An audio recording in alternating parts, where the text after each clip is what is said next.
Akitas are newcomers to American soil.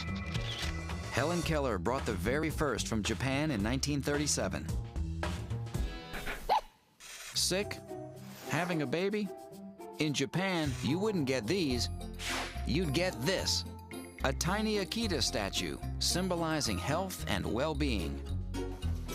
In ancient Japan, Akitas were so highly regarded that only the ruling class was allowed to own them. They got fancy collars and the finest cuisine the royals had to offer. They are incredibly beautiful. They really are. Akitas are amazing. They're tough dogs. They're athletic and they're determined, and they would take a bullet for you. But these days in the U.S., owning an Akita is more likely to raise your insurance rates than your status. Yep, just like the Pit Bull and the Rottweiler, the Akita is listed as high risk for biting and aggression by insurance companies. This is a dog that's very territorial, very protective, and is not going to be interested in sharing its space and sharing its time with too many other animals.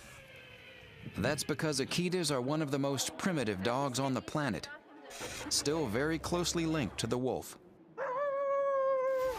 The Akita originated centuries ago in Japan, in the harsh, cold snow country of the Akita Prefecture. This is a dog built for rugged trekking in polar environments. Its long legs and buff musculature allow it to climb steep mountains in deep snow. Akitas are members of the Spitz or Nordic dog family, known for fluffy, tightly curled tails, alert, fully pricked ears, and their plush fur. Those double coats consist of a coarse, weatherproof outer layer and a dense, soft and woolly undercoat. In fact, the breed faced extinction in World War II when they were killed for their pelts, which lined the coats of Japanese soldiers.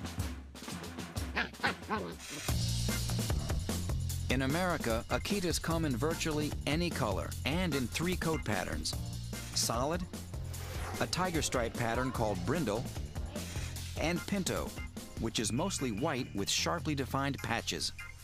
These are not small dogs. The Akitas are very, very strong dogs. But for the right person, it's an amazing dog. It's just a companion for life. The Akita's need for early training may be the most important consideration for anyone thinking of adopting this breed.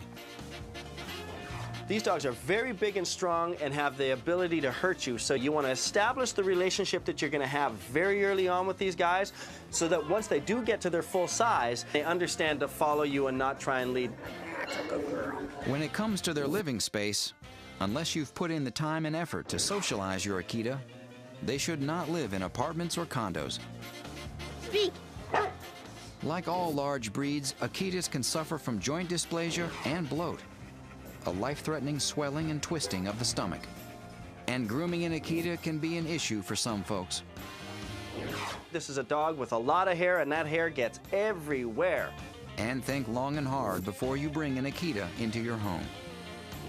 If you acclimated them in the beginning, they would be a great family dog. Akitas then stack up like this. It's probably best not to have them in an apartment building. Too many people and animals. They get fair marks for health, suffer the usual large breed problems such as bloat and dysplasia. Akitas shed heavily twice a year, so grooming can be intense. They're trainable if you start them young. And be careful before you bring them into a family.